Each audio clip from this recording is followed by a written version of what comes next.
Kalau minta sama Allah, berdoa sama Allah Subhanahu wa taala, jangan pernah berputus asa, jangan berhenti. Mau 24 jam berdoa, berdoa. Mau banyak permintaannya, banyak permintaan, enggak apa-apa. Justru itu Allah senang ketika setiap hamba itu memohon kepada Allah. Karena itu perintahnya, ud'uni astajibu lakum, mintalah kepadaku niscaya aku akan mengijabahinya. Minta sama Allah Subhanahu wa taala sebanyak mungkin. Datang bulan Dzulhijjah, ya Rabb, ini hamba-hambamu yang mendapatkan taufik daripadamu, ya Rabb, mereka semua engkau berikan kemudahan untuk menunaikan ibadah haji, maka aku mohon kepadamu, ya Rabb, di tahun yang akan datang, jangan pikirkan tahun depan apa mungkin saya bisa haji. Wong katanya harus antri dulu, jangan pikirkan itunya, jangan suudzon sama Allah, jangan putus asa. Kalau Allah punya mau, semuanya bisa. Ya Rabb, di tahun yang akan datang panggillah saya ke Baitullahil Haram untuk menunaikan ibadah haji. Minta terus, ketuk pintunya Allah Subhanahu wa taala. Hari Jumat perbanyak doa supaya doa kita bisa berbarengan dengan saat-saat di mana diijabahi doanya setiap hamba. Insya Allah kalau kita betul-betul mintanya sama Allah Subhanahu wa taala, diijabahi sama Allah Subhanahu wa taala. Caranya Allah yang atur. Allah yang mengatur caranya. Allah kalau sudah mau mengijabahi doa dan permohonan hambanya ini, caranya luar biasa indahnya. Sering kita dengar kisahnya Imam Ahmad ibn Hanbal. Tiba-tiba bangun tidur, kepingin pergi ke sebuah desa tapi nggak tahu ingin apa ke sana. Ingin pergi ke tempat sebuah kota atau sebuah desa tapi dia nggak tahu alasannya kepingin pergi itu untuk apa. Hanya hatinya saja ingin. Sampai akhirnya beliau berangkat pergi ke desa tersebut. Karena nggak ada tujuan sampai di desa tersebut, dia bingung mau apa. Akhirnya beliau sholat di masjid. Selesai panggil, sini kau orang asing, iya, nggak punya tempat tinggal, nggak ada. Kalau kau mau berkenan, kau bisa istirahat di tokoku ini, tapi ya sederhana, nggak ada tempat tidur yang mewah. Dibilang nggak apa-apa, alhamdulillah, asalkan saya dapat tempat tinggal. Kemudian Imam Ahmad ibn Hanbal melihat orang itu sedang mengadon rotinya, sedang bikin roti sambil beristighfar kepada Allah, membaca zikir kepada Allah Subhanahu wa taala. Kata Imam Ahmad ibn Hanbal, ajib, ini orang bikin roti sama baca-baca, sama berzikir. Ditanya sama Imam Ahmad bin Hanbal, sudah berapa lama kau berbuat seperti ini? Sudah lama, sejak lama. Saya selalu istiqomah. Apa yang kau dapatkan dari istiqomahmu ini, berzikir sambil bekerja ini? Kata orang tersebut, yang saya dapatkan, tidak ada satu doa pun yang saya panjatkan kepada Allah kecuali diijabahi. Kaget Imam Ahmad bin Hanbal. Setiap keinginanmu, setiap doamu diijabahi sama Allah, ya. Semua yang saya inginkan diberi sama Allah kecuali satu yang belum. Nah, ini orang muslim tuh harusnya seperti itu. Jangan mengatakan doanya nggak diijabahi, tapi belum diijabahi. Karena Allah bilang apa? Ud'uni astajibu lakum. Kalau nggak baik sama Allah diganti.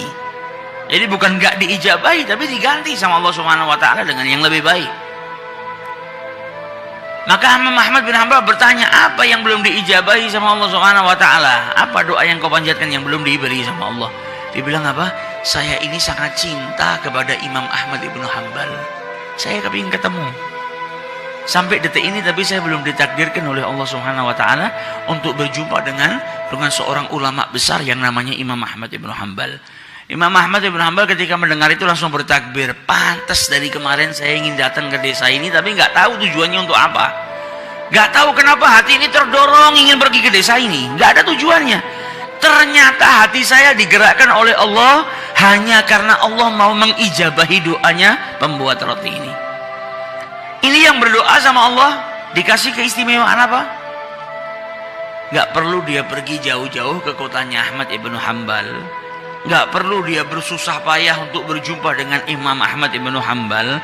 Kalau sudah doa seseorang diijabahi sama Allah, Allah punya cara yang istimewa. Imam Ahmad ibn Hanbalnya dikirim ke togonya, ketemu gak pakai susah.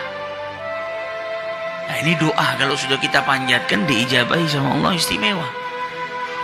Bahkan beberapa tahun yang lalu ada kisah yang luar biasa, mirip seperti kisahnya Imam Ahmad ibn Hanbal, yaitu seorang dokter di negara Syria, di negara Syam, namanya Dr. Hisham.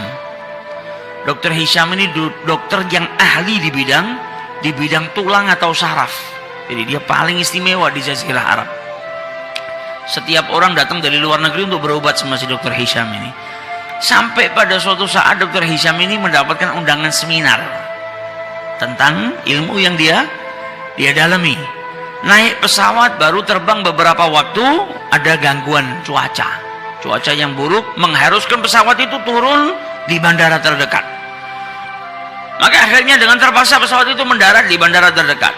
Dia tanya sama yang jaga bandara, ini kapan kira-kira pesawat ini bisa diterbangkan lagi? Mungkin bisa makan waktu 9-10 jam, bisa sampai 12 jam. Karena cuaca buruk, dan ini bukan bandara komersil yang di situ banyak pesawat mundar-mandir. Rumah yang sudah jelek, sudah rapuh. Dia berhenti, dia ketok pintu rumah tersebut, yang buka nenek tua.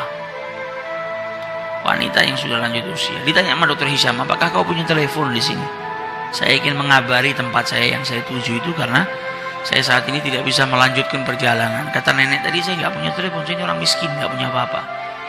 Saya hanya punya teh dan sedikit makanan. Kalau kau mau silakan masuk. Saya berikan teh dan sedikit makanan untuk menghangatkan dirimu. Maka masuk Dr. Hisham, duduk, minum teh, dikasih makanan. Nenek tadi kembali ke kursinya. Kemudian di kursinya dia berzikir kepada Allah, berdoa kepada Allah Subhanahu wa taala. Dilihat sama Dr. Hisham, luar biasa ini nenek. Di malam hari dia duduk, dia berdoa kepada Allah. Tanpa Dr. Hisham sadari, ternyata di sebelah nenek tadi ada anak kecil yang terbujur kaku. Ditanya sama Dr. Hisham, ini anak sebelah kau ini siapa? Ini cucuku. Mana orang tuanya? Orang tuanya sudah meninggal. Bapak ibunya mati sudah, yatim piatu. Ini anak saya yang rawat dari kecil. Ditanya sama Dr. Hisham, kenapa anak ini dari tadi saya lihat gak bergerak? Maka dijawab oleh nenek tadi, ya anak saya punya kelainan, ada penyakit di tulangnya atau di sarafnya yang menjadikan sekujur tubuhnya gak bisa bergerak. Dan kata orang-orang di sini gak ada yang bisa menyembuhkan penyakit anak saya kecuali dokter terkenal namanya Dr. Hisham, ada di negara Syam. Tapi apalah daya, saya orang miskin, gak punya apa-apa. Untuk pergi ke kota yang dekat saja saya nggak mampu, apalagi naik pesawat ke negara lain ngobatkan cucu saya nggak mampu. Tapi saya punya Allah. Kalau Allah sudah punya mau, nggak ada yang nggak bisa. Makanya saya terus mohon kepada Allah Subhanahu wa taala. Maka Dr. Hisham mendengar ucapan nenek tadi, badannya gemetar.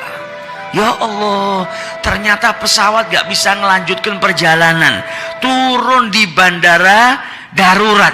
Saya naik mobil pun nggak bisa melanjutkan perjalanan, diberhentikan sama Allah di rumah nenek tua ini. Ternyata semua kejadian ini hanya untuk mengabulkan doa nenek tua ini yang tidak pernah berputus asa memohon kepada Allah Subhanahu wa taala. Jadi semua yang saya lakukan ini ternyata hanya cara Allah untuk mengabulkan doa si nenek tadi. Nah, ini istimewanya orang kalau sudah doa, nggak perlu mikirkan caranya kita orang. Ini nenek gak perlu ngumpulkan duit, gak perlu terbang bawa cucunya susah payah, gak perlu mengikut antri dapat nomor sekian supaya mengobatkan cucunya. Dokter Hishamnya dikirimkan oleh Allah Subhanahu wa taala ke rumahnya. Maka dari itu jangan putus asa. Kalau kepingin berangkat haji, jangan matematika.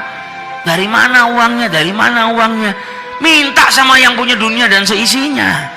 Kalau Allah sudah mau menakdirkan kita, ngundang kita, nggak ada yang mustahil. Akan dikirimkan rezeki oleh Allah Subhanahu wa taala ke rumah kita dan kita pun bisa berangkat menunaikan ibadah haji. Ini yang perlu.